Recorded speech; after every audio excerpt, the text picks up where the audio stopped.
Thank you so much, sir, for being here with me and for talking with me today. Thank you so much and welcome to Rajvi Talks. Thank you so much, Rajvi. Am privileged to be called upon this platform, and I'm looking forward to the conversation ahead. Thank you, sir. Firstly, talking about, when I read your introduction and I've seen you, I've seen the way you work and everything. One thing that really stands out is the kind of leader you are. From leading in army to leading now in training and all. How is leading defined according to you? What's the ideal form of leading? And how do you imply that perfect form of leading in your life?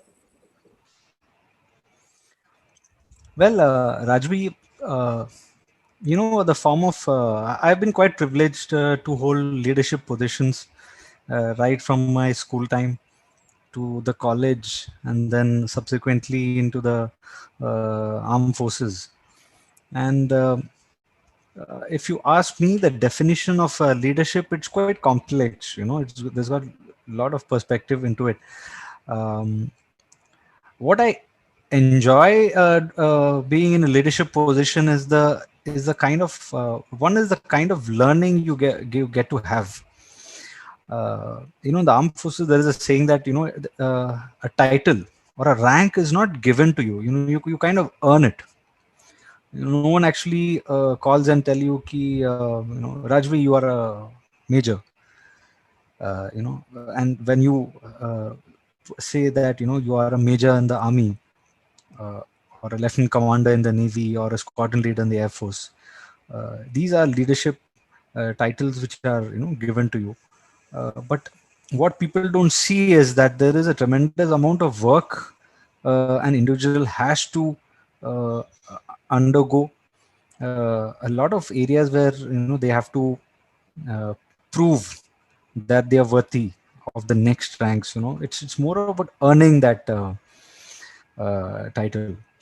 So even for a corporate professional, someone who is the CEO of a company, that is a leadership position. So now it was never handed over to him. He has proved at one form or the other in his lower designations, and therefore it's something which has to be earned. And so it was more of what do you say, I was and it doesn't come just from a individual's uh, work. You need to have someone on top of you who believes in you, and who is ready to place that trust onto you. And so it's more of a teamwork, team effort. So it's all about you prove at every level, and then you take one level ahead. you know uh, so you go to the next level, you find another leader. So you look at that leader, and then you try to align and calibrate your belief system, and so that you perform, and in conformity with the organization with which you serve. So, so I can finally, let's say, it's more of a journey. uh, right from that is my take on leadership. You mentioned about Navy and how you were privileged to be a leader there. So a lot of people, they don't think about entering the Navy, the Army that easily. What made you go or enter into the Navy? What was the driving force behind it? And when you were in there, how was your journey like in the Navy? Okay. So I can take it. Okay, let me go back to my school days, um, where, let's say that um, in back in Kerala. So I'm a native of Kerala. Although I was not born and brought up over there, I was born in United Arab Emirates, and I was brought up there for 13 years, and then subsequently moved into Kerala.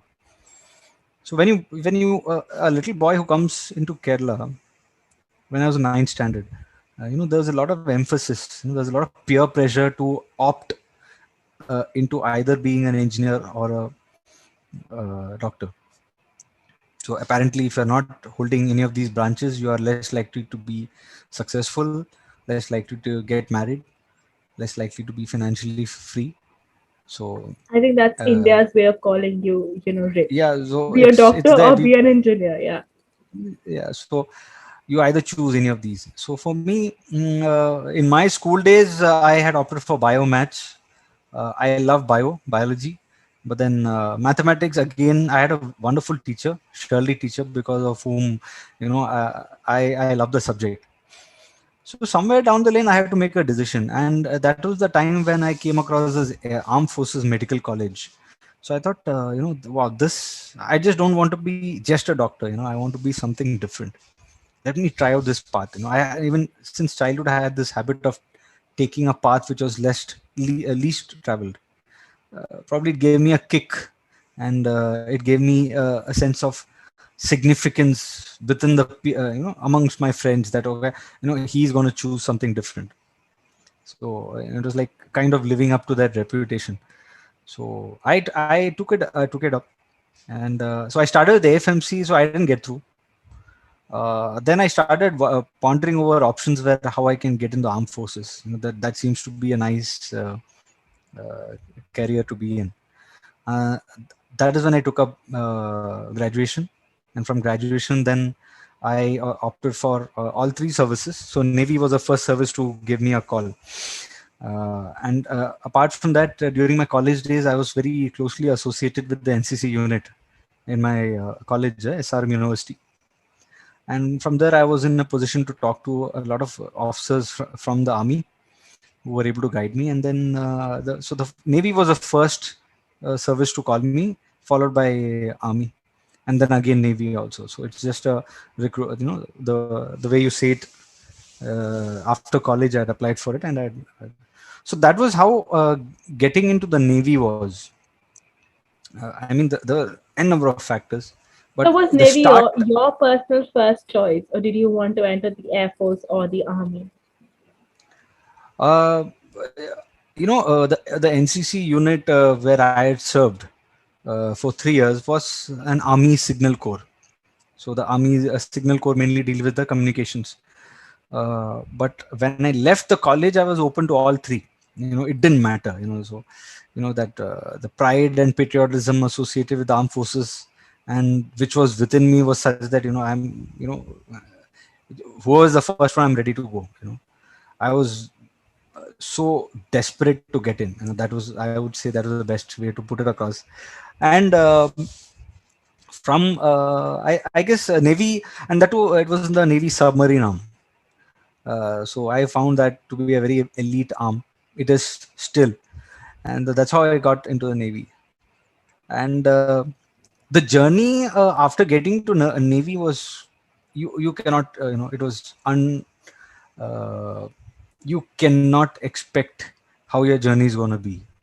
you know uh, I can share that I have had my share of fun, my share of training, uh, my share of pain, my share of learning curve. Nothing is uh, uh, although the training and the system is very well defined, the journey after you become a commissioned officer is very different. So every person has got a unique journey.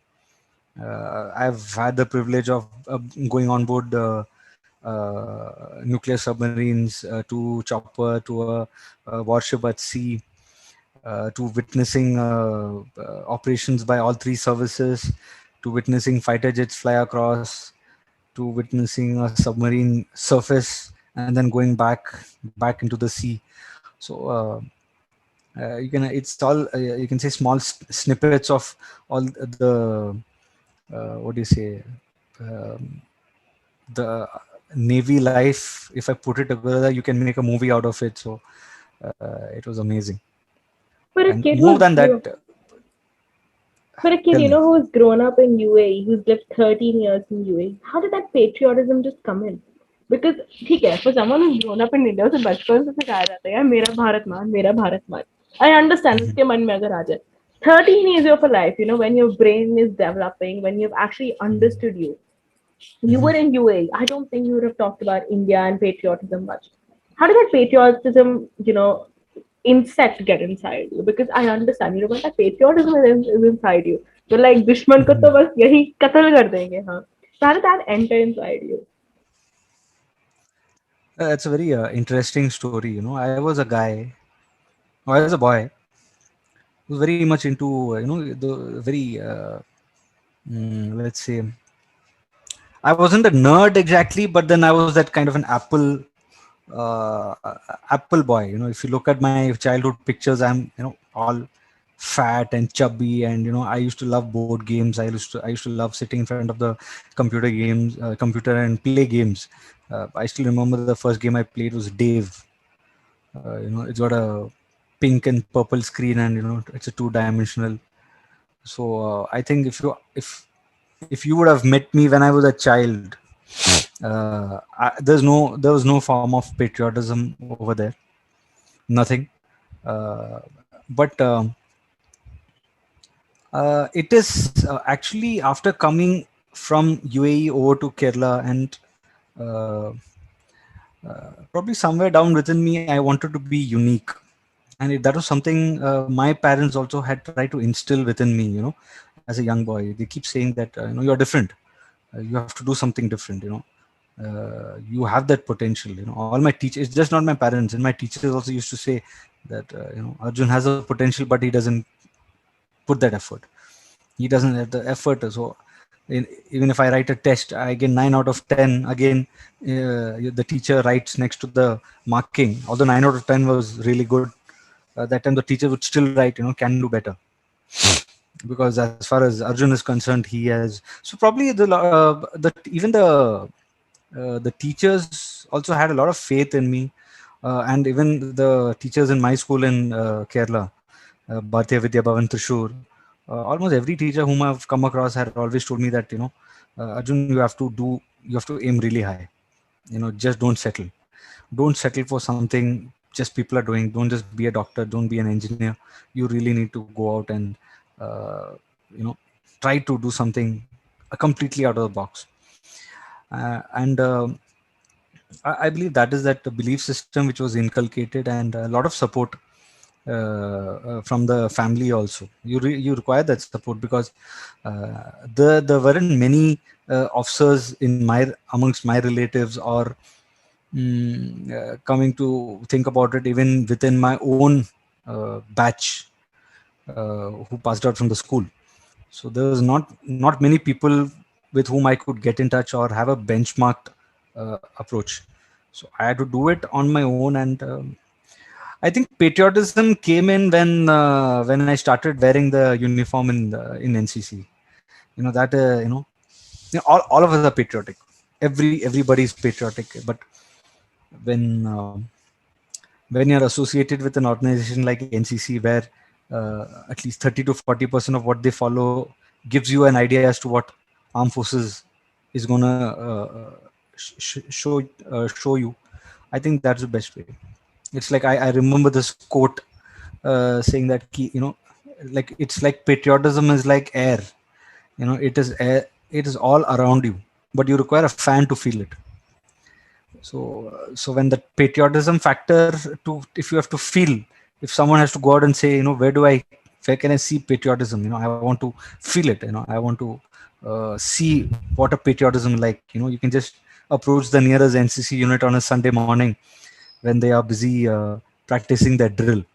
I mean, that is the best symbol of patriotism. You need not wait for Republic Day parade for people to just witness the patriotism of the country.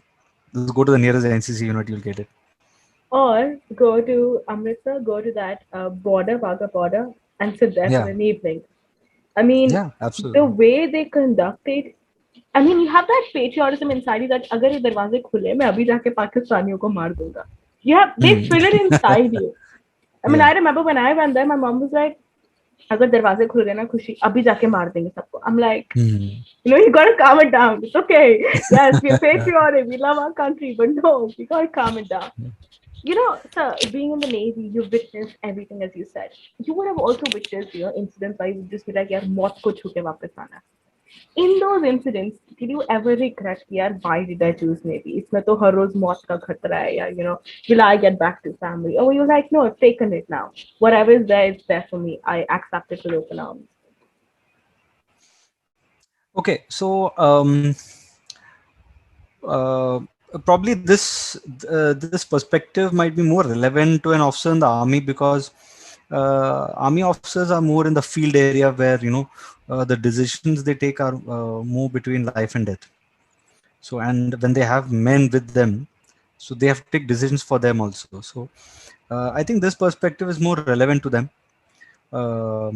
especially for those who are posted at very counter-insurgency areas, or where you would find there is some sort of a skirmish which is happening, and you can see this on a daily basis, or even every second or third day you will find some sort of an encounter where n number of lives have been taken away by both sides. But from a navy officer's perspective, you usually work with a team. And so more than the life threatening scenarios, you are going to deal more with the stress aspect. um, so you can imagine, let's say, a group of 60 people. You embark on a boat, and the boat sets sail. And after you set sail, within a matter of 15 minutes, you are in the middle of the sea. So now when you're in the middle of the sea, there's no network. There is no form of entertainment, although people do carry entertainment along with them.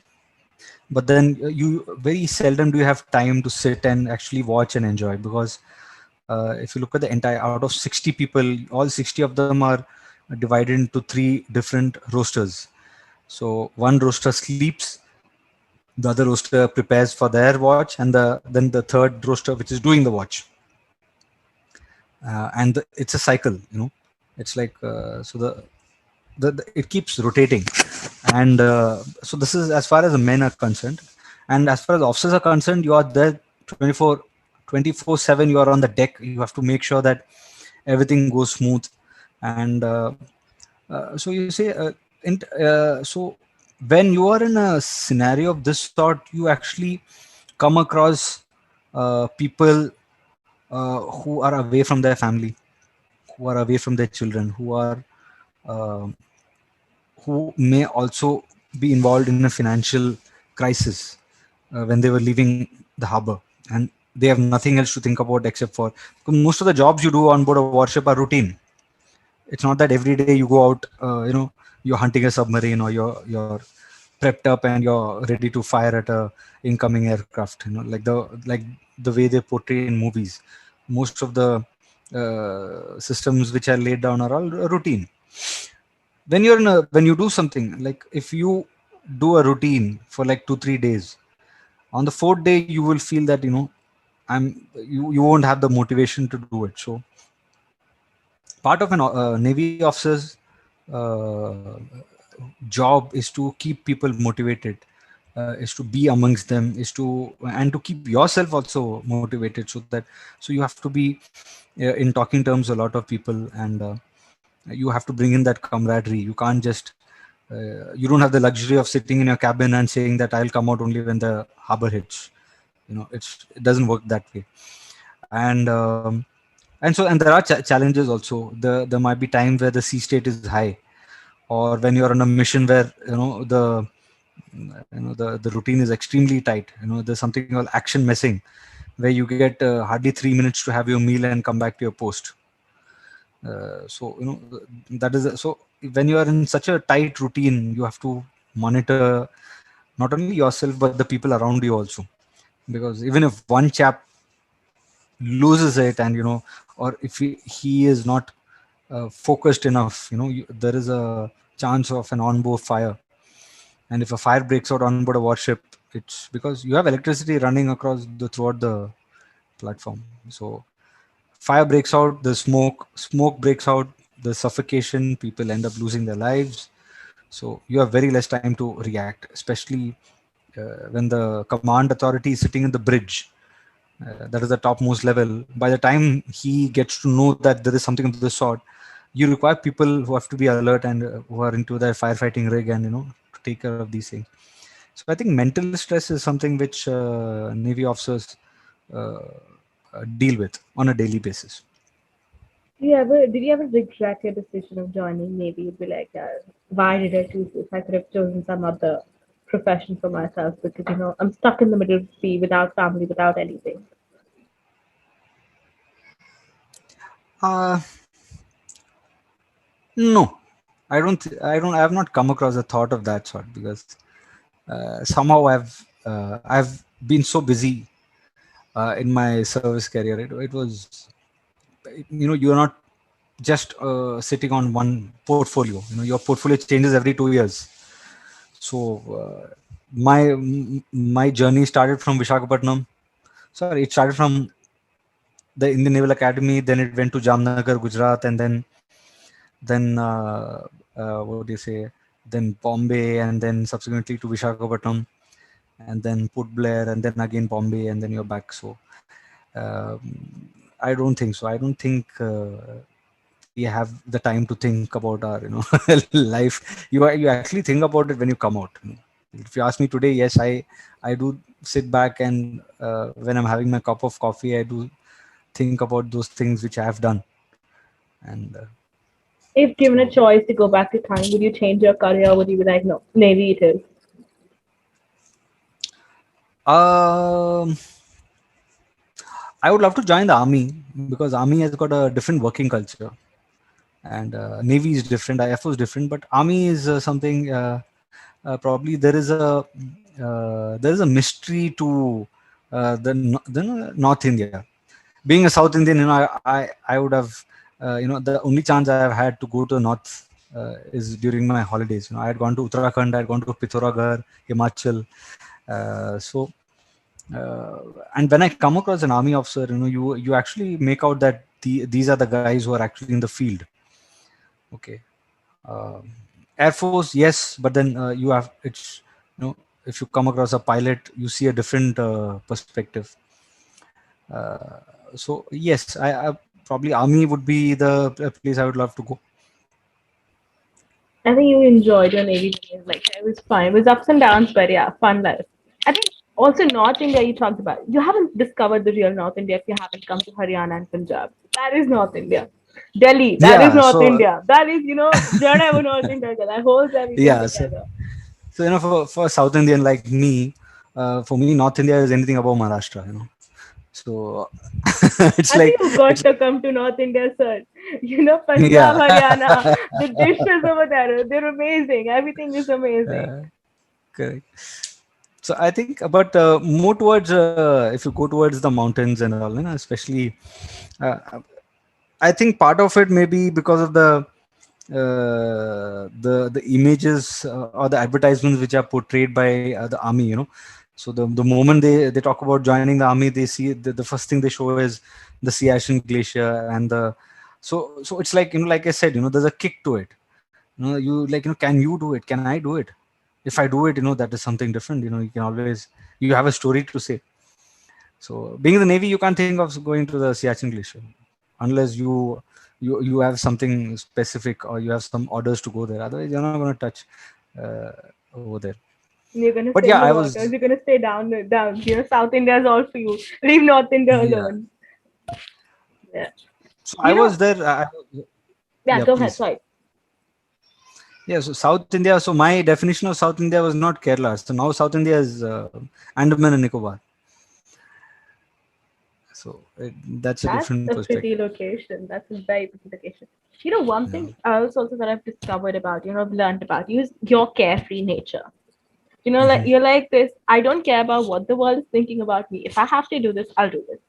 Yeah. I may look, it may look good to people. It may look embarrassing to people, but I just gotta do Mhm. it. Where have you obtained that nature from? Does that also come because of serving the nation or that, or is it something you just have in it you since you were young? Um, I think when you're in the armed forces, you get exposed to a lot of situations, or you come across a lot of scenarios where other people face. Your men might come and approach you with situations which you would have never uh, thought of. It can be a very serious financial issue. It can be a health It can be a personal, extremely personal take on something, which might actually be giving them a really hard time. So one of the jobs of an officer is to be a counselor. So you have to sit and you have to listen to your men, and you have to understand. Mm, people, it can differ from individual to individual. So in my case, I'm a very, I would say I can define myself as someone who has a very high EQ, emotional quotient. So when I listen to my men, I have a tendency to really go deep and understand what is the underlying factor, which is, which is a pain for them.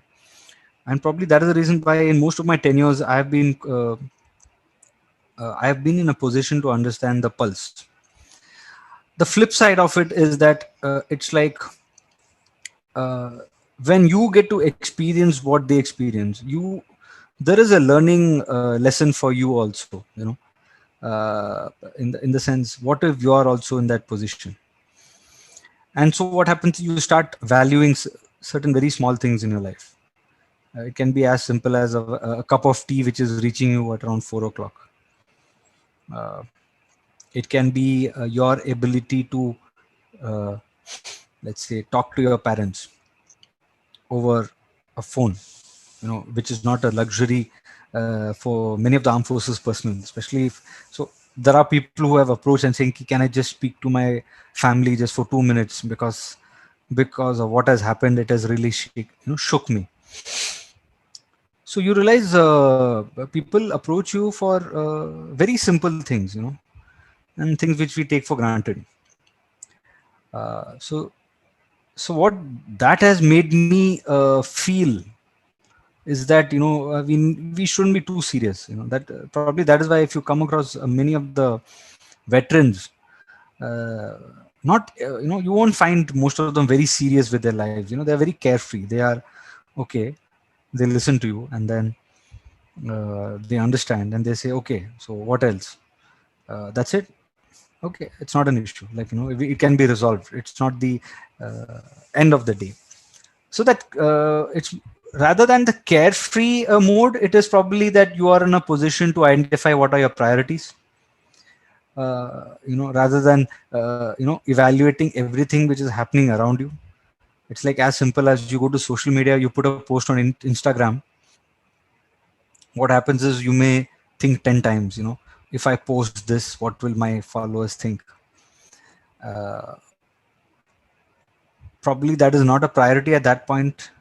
Maybe what you're posting is actually relevant and valuable, but the conversations which you have within yourself before you post kind of, creates a certain level of stress, and that inhibits a certain decisiveness in you.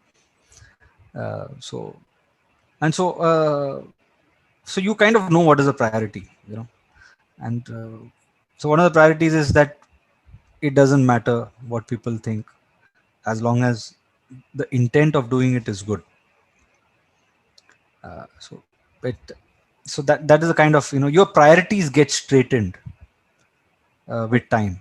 You've moved past that log kya kahenge phase because in Yeah. today's generation, as you said, social media has a very big impact on us. It mentally trolls you. There are going to be 100 people who are going to like your photo, but that one person who say, "What a pathetic photo this," you'll actually Mhm. focus on that one pathetic person, and your Yeah. priority will shift from the 100 good things to one. I think it's very nice to just straighten out what you actually want in life. Now, so you've taken that shift. छूट गया, Navy गया, अब हम training पे आ गए. Mhm. How and why? When did that thought come to you? It's let's say goodbye to Navy and let's come back to training sessions now. uh, uh, you see, I had a very firm belief system right from my school days, so my belief system was such that whatever I'm going to do, uh, it may be a technical skill, or it may be a belief system, it may be my experience.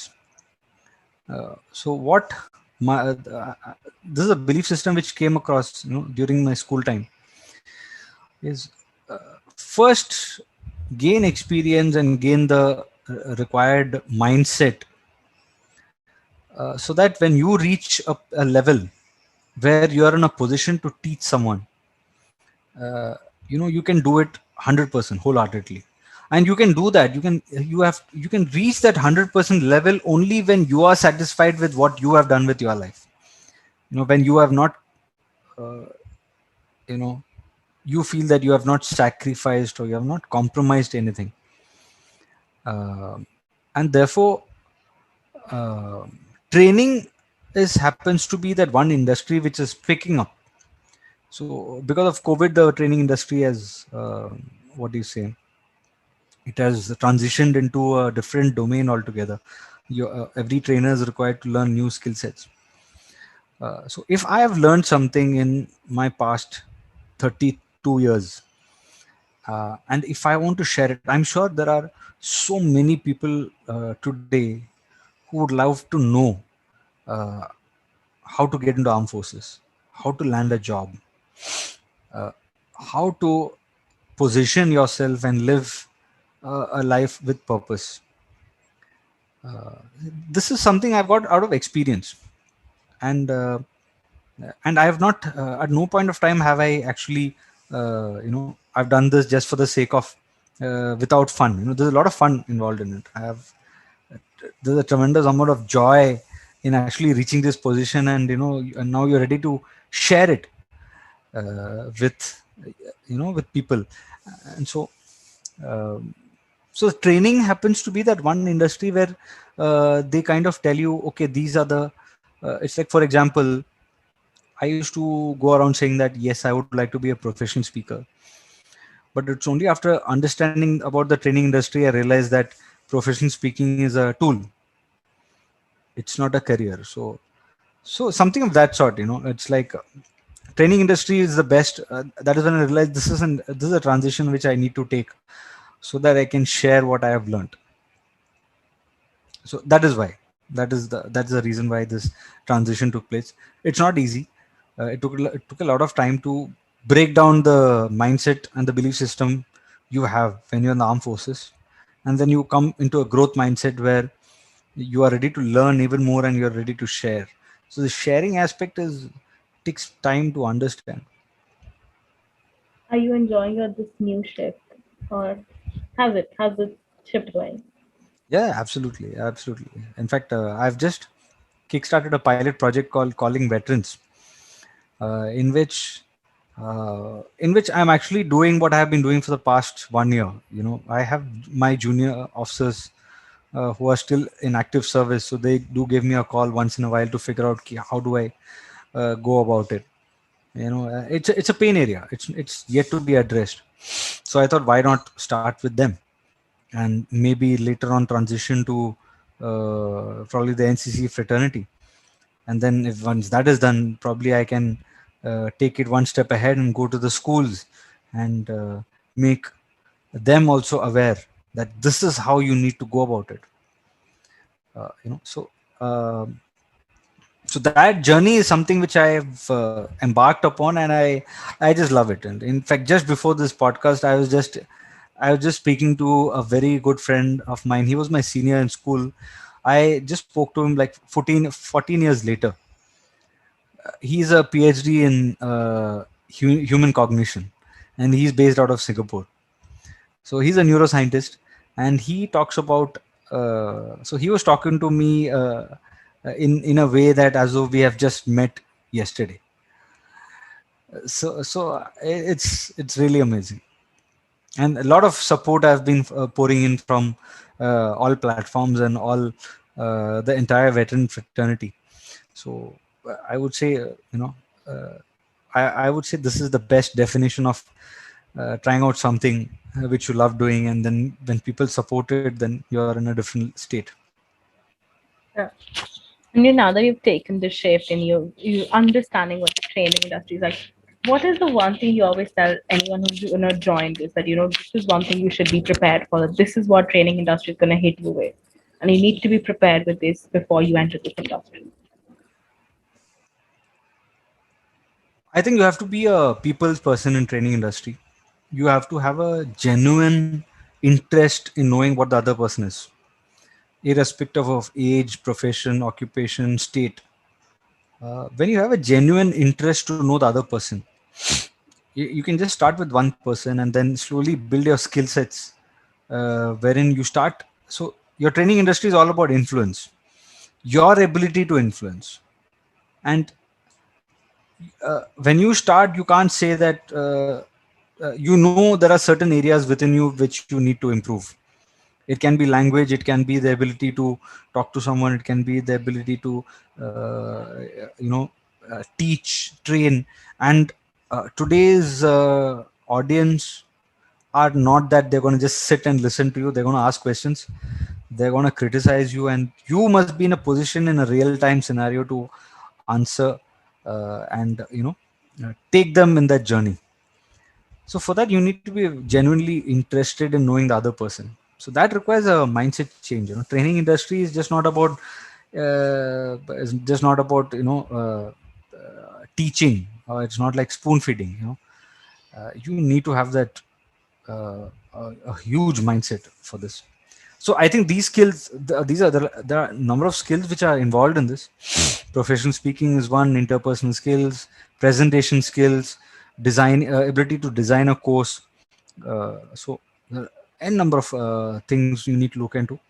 So you need to figure out what you are made of, before getting into this industry, because competition is extremely high. And in fact, well established people, it's not that. And training industry is not just that, "Acha, I want to become a trainer, so I will start doing certification towards training." Like, you can't do a train the trainer course and just join the training industry, because before you know it, there are professionals who have been in the corporate for the past 30 years. They have so much of experience in this field that they can also take a train the trainer course and then become a trainer the next day. So a It's genuine again a interest in journey. people. It's a journey. It's a journey where you should be ready to take people along with you. Whatever community you are going to make, you're going to grow, you have to see them. You need to foresee them along with you 10, 15 years later.